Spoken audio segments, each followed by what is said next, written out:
وكان يشتهي أن يملأ بطنه من الخرنوب الذي كانت الخنازير تأكله فلم يعطه أحد. المجد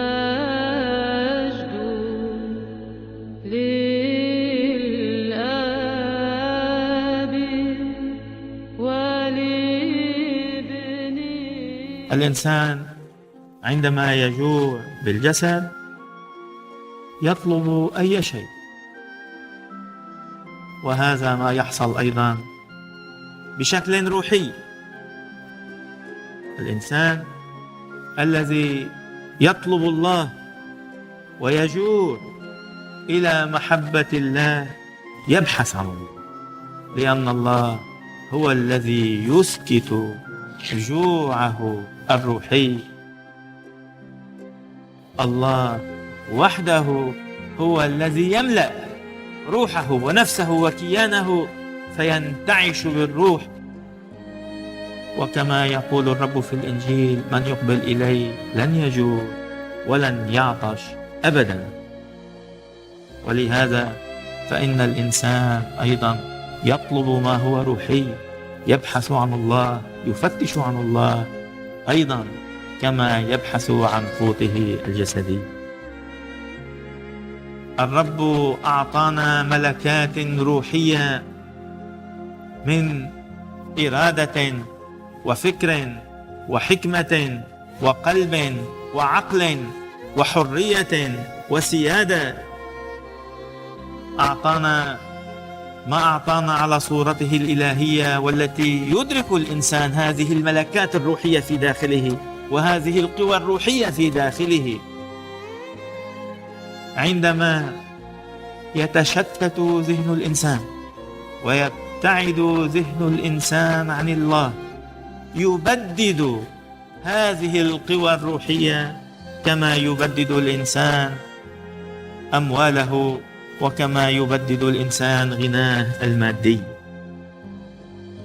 نعم، إذا لم يحافظ الإنسان على هذه القوى ولم يجمع الإنسان هذه الملكات الروحية ويضمها إلى بعضها البعض كما خلقها الله وكما خلق الله الإنسان، وأن يسخر كل هذه الملكات للنعمة الإلهية لتفعل فيها وتنميها وتقويه، هذا الإنسان يبدد هذا الغنى الروحي الذي أعطانا إياه الله.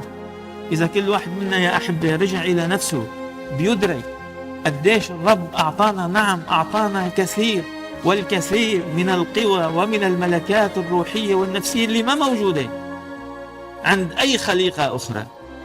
بيقول الرب بالإنجيل أنه الله أكرم الإنسان أكثر من الملائكة.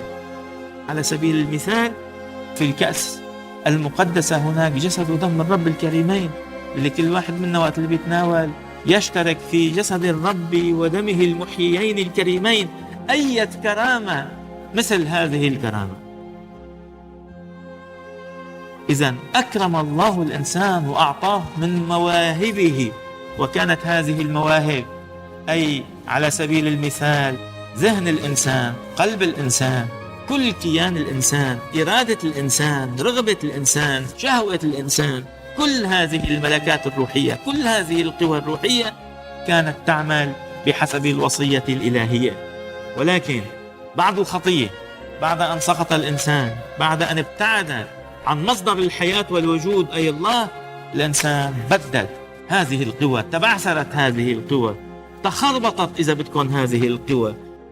عوض ما أن هذه القوى في داخل الإنسان أن تعمل بانسجام وأن تسجد أمام سيدها وخالقها وأن ينمي الإنسان هذه الملكات في داخله، الإنسان إذا لم ينتبه يبدد كل هذه الأمور في داخله ويصبح في تشتت.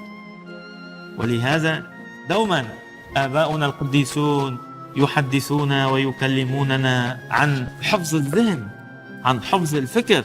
كل واحد منا إذا رجع إلى نفسه بيلاحظ كيف أنه الفكر في داخله، العقل بداخله دوما يتشتت، يتيه في أمور كثيرة.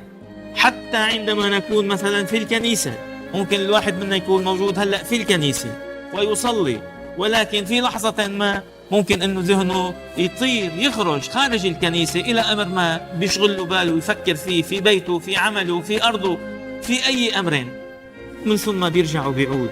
ولهذا الإنسان يسعى دوما في حياته أن يجمع نفسه، أن يضبط نفسه، أن يضبط هذه القوى في داخله، وأن يعيد هذه القوى إلى عملها الصحيح، إلى موقعها الصحيح، أن يجمعها في ذاته، في كيانه، أن يضع هذا الكيان أمام محبة الله كي ينمو كما ذكرت بالنعمة والقامة أمام الله وأمام الناس.